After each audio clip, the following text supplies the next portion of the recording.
So we can see here, as Harry Maguire has played the ball back to David De Gea, that United are in a pretty standard situation with Sevilla looking to press them aggressively, but only really as a front three, so it's not the entire system pressing man to man, and so theoretically it should be quite easy for United to play out of this frontline press. But then you look at the personnel in this position. I think if this is Man City or Arsenal, they easily play out of this press. It's not really a very organised press from Sevilla. It's actually pretty disorganised if you actually look at it. There's a massive amount of space between the forward and midfield line, and so United aren't going to be under a wave of pressure. However, Wan-Bissaka, Maguire and David De Gea are all players who I just don't think are good enough in possession, particularly in the build-up phase for Ten Hag's side. I do see the redeeming qualities in Wan-Bissaka, but I just don't think in possession he's good enough. And as David De Gea receives a ball, the option for the pass to Wan-Bissaka is there. But I actually think he avoids it just because he knows that Wan-Bissaka hasn't really had time to pull out wide enough. And so he's effectively going to be receiving the ball with his back to goal under immediate pressure. Now if this is Dalot, you'd be confident he'd be able to play a ball up the line or even go past a player. But Wan-Bissaka, even though I think he has improved under Ten Hag, you do still have that uncertainty. And whether that played into David De Gea's mind, I'm not sure. But I mean, he is passing to Harry Maguire, so it's not much better. But I actually think it's a good pass from De Gea. He splits the Sevilla front line.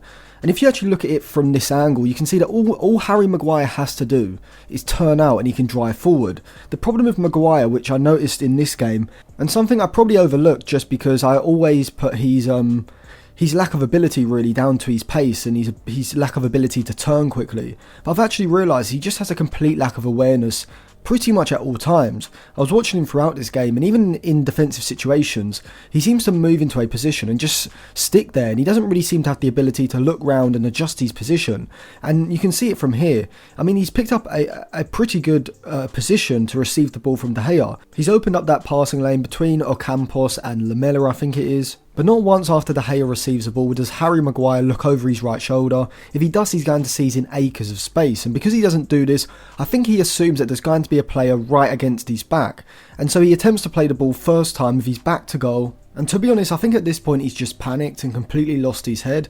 As even if you think about this somewhat rationally, it just doesn't make any sense to try to play that ball back across to Wan-Bissaka. And to be honest, I don't even think it's a good pressing trap from Sevilla. It just happened to be that they had 3 players in that particular area at the time, and Maguire's pass is so bad that Lamela just makes a block and it falls into the path of En-Nesyri, who finishes the one-on-one, and then you're kind of just looking around like, has this really happened? United have basically given Sevilla exactly what they would have wanted. The first thing that everyone says when you come into a tie like this, particularly a second leg, is to not allow the crowd to get up. Don't give away anything early. I mean, Maguire, at this point, I don't even really have anything to say. I'm not even surprised, really. I think if you told me that De Gea was going to play that pass into Maguire, could I see him turning out with the ball and playing forward? Probably not. I probably would have assumed he'd just play it right back to De Gea, to be honest.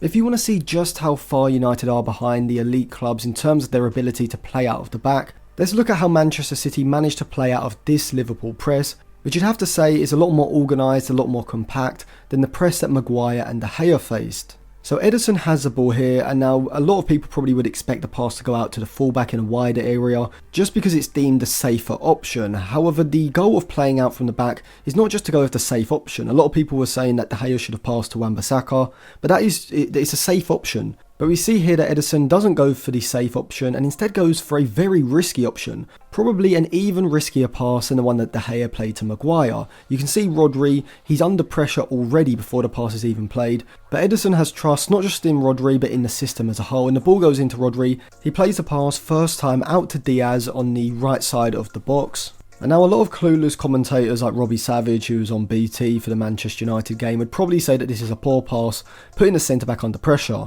But that's exactly what you want. The whole point of playing out from the back is to draw the opposition onto you, invite the pressure and play around them, and then exploit the space that is left by them pushing up the pitch. And that's exactly what City do here. And as Diaz has the ball, you can see Gakpo is applying the pressure. You can see that Liverpool are in a pretty good pressing shape. Jota is ready to press as soon as the ball goes out to the right flank. Mo Salah is moving back in field to sit on Rodri to cut out the pass back across goal, and Henderson is pushing up from the midfield line onto Kevin De Bruyne as well. But what really aids City in this scenario is their possession shape. You can see just how wide they are. In the lead up to the Sevilla goal, you can see that a problem that United had was that they just didn't have any width when they're trying to play out from the back. Now, obviously, it isn't Wan-Bissaka's fault because he was running backwards, but I just think United aren't trained enough and they don't really have the system in place like City do. As soon as the ball goes back into the City half, every player seems to instantly know where they should be, what run they should be making. And you see here, as the ball goes into Akanji, if this is Wan-Bissaka for Manchester United, he's under pressure immediately and it probably leads to just a wayward ball upfield or him losing possession. But Akanji has a composure to simply just pass the ball down the line, and because Kevin De Bruyne knows exactly what's going on, he doesn't ball watch and hold a position in the centre of the pitch. He already knows that the space is going to appear in behind Jota when he goes to press Akanji, and so he's already moving into that position before Akanji even receives the ball. And so the ball goes down the line to Kevin De Bruyne, who's managed to pull away from Henderson, and from here he plays the ball back inside to Stones, and from this position, I mean, they have played out of Liverpool's initial press, but you probably think that it's done here, that Stones is just going to look to play forward, but instead he actually goes for quite a risky pass and actually looks to play the ball backwards into Rodri, but the reason he does this is he recognises that he's under pressure. Mo Salah is right next to him, so he can't really drive forward into the space, or he could go for a risky pass, which is a genuinely risky pass, which is to split the midfield with a pass into Alvarez, who's sitting in behind Fabinho. However, it's in this kind of situation where you actually do want to play the safe option, as if you lose the ball here, your back line is so far stretched and Liverpool are going to be able to attack in your defensive third. And so what Stones does is actually very intelligent. Instead of going to try and drive past Mo Salah or play that risky forward pass, he instead just cuts the ball back to Rodri, who can now drive forward into the space, and just like that, in a matter of seconds, without even really breaking sweat, City have bypassed Liverpool's whole entire high press and can now exploit the space they've vacated between the midfield and defensive lines. And that really is the level of disparity.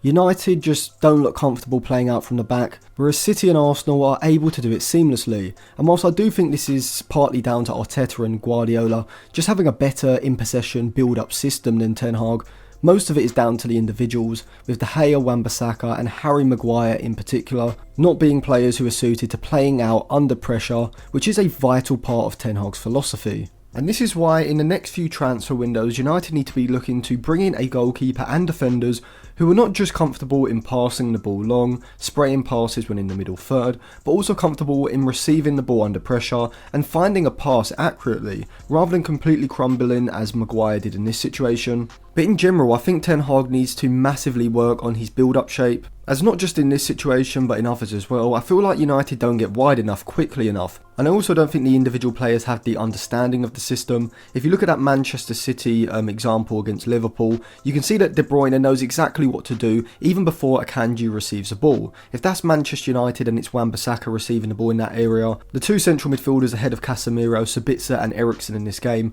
are probably not making that move over to the channel, opening up that passing lane, and so this is why United often struggle to play out, particularly when the ball goes out to the fullbacks. So to sum it up shortly, United need better individual technical players in the build-up phase, but Ten Hag also needs to work on his possession shape and the movements around it as well.